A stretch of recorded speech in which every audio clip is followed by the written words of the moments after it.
chúng ta tổ chức lễ trao tặng quà của Đảng, Nhà nước và nhân dân Việt Nam. In the current context of the epidemic, mutual support for medical aid is evidence of comradeship, friendship, and solidarity between the two countries. The support will contribute to strengthening bilateral cooperation in healthcare. Cuban ambassador to Vietnam, Leonise Torres de Rivera, thanked the Vietnamese party, state, and people for the valuable gift to help the Cubans fight the disease more effectively. The Ministry of Labour, Invalids and Social Affairs has affirmed its determination to maintain the labour market. At an online meeting reviewing the labour market in the last 6 months on Thursday, the ministry stressed the need to generate jobs and ensure social security for the people. Minister Đào Ngọc Dung. Chúng ta thấy rằng càng khó càng quyết tâm hơn, càng phải sáng tạo hơn để chúng ta tiếp tục khắc phục. We need to be more determined to fulfill set targets during the last months of the year. We need to focus on maintaining the labor market at any cost while boosting economic growth. We need to make sure that people and enterprises benefit from the credit package of nearly $700 million. Vietnam has gone 91 days with no new cases of COVID-19 infection in the community.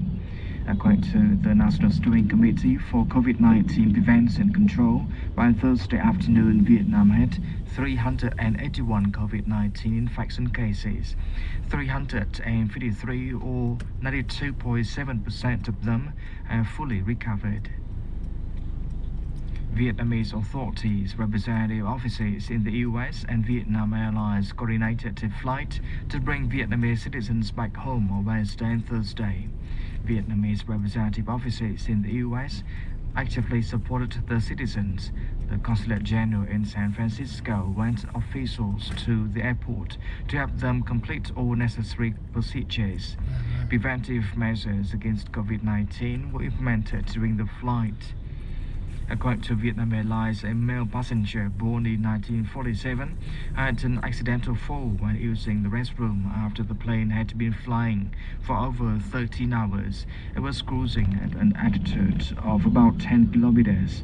Crew members and passengers who were doctors on the flight provided him with first aid, but he died before the plane landed at Van Don Airport. The airline informed the aviation's relevant agencies of the incident.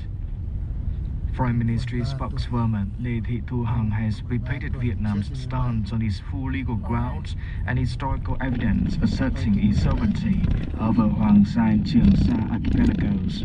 She was responded to her Chinese counterpart Hua Junjing's post on Twitter, which said that Chinese activities in the East Sea, internationally known as the South China Sea, date back to over 2,000 years ago, and China's sovereignty and relevant rights have been established in the long course of history. The Vietnamese spokeswoman said all countries should comply with key principles of international law. Duy trì một cái khu vực Biển Đông ổn định, hòa bình.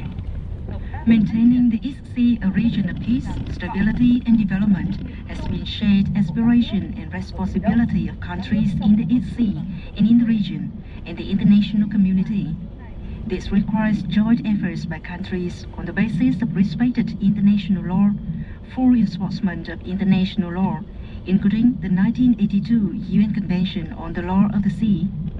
Vietnam has and will contribute positively to the joint effort towards this goal. The spokeswoman reiterated Vietnam's foreign policy.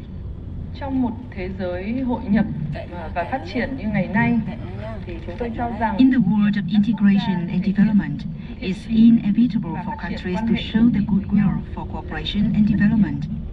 Vietnam maintains its clear and consistent foreign policy of independence, self-reliance, multilateralization and diversification of international relations, and comprehensive international integration, development and cooperation with all partners on the basis of mutual interests, respect for international law for peace, stability in the region and the world.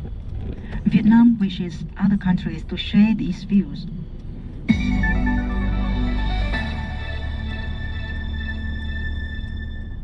Up next on VOV, here's the world news.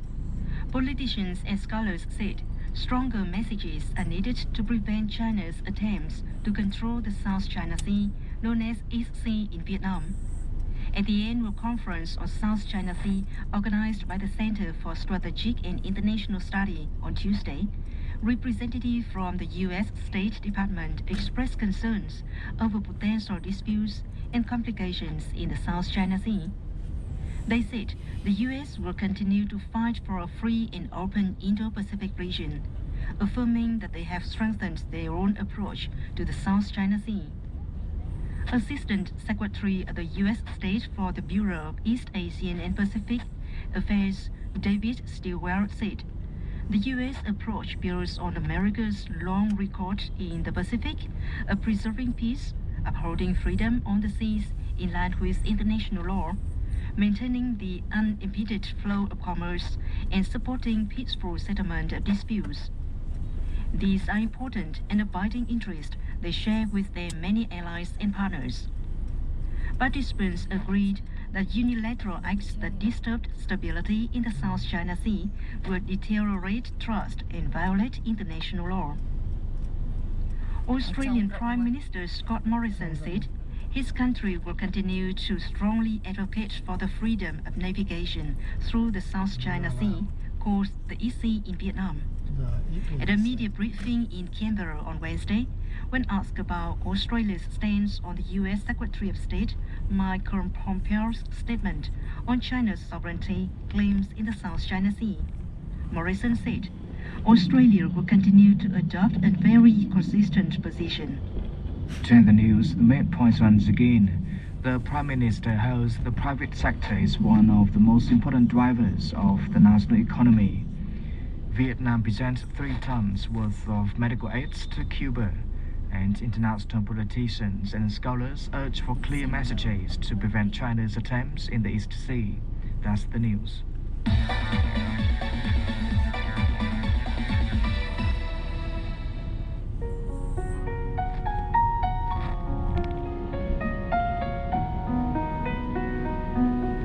You are tuning into VOV 24/7. Now let's check out the weather forecast for Friday. The capital city of Hanoi will be hot with sun through high clouds. Temperatures will range from 29 to 38 degrees Celsius. Hue will be hot and humid with partial sunshine. Temperatures will be between 24 and 36 degrees Celsius. It will be mostly sunny in Da Nang City. We will have a high of 36 and a low of 24 degrees Celsius. Nha Trang will be partly to mostly cloudy. The temperatures will range from 25 to 34 degrees Celsius. And finally, Ho Chi Minh City will have a blend of sun and clouds with spotty thunderstorm during the day. The temperatures will be between 24 and 33 degrees Celsius. Hãy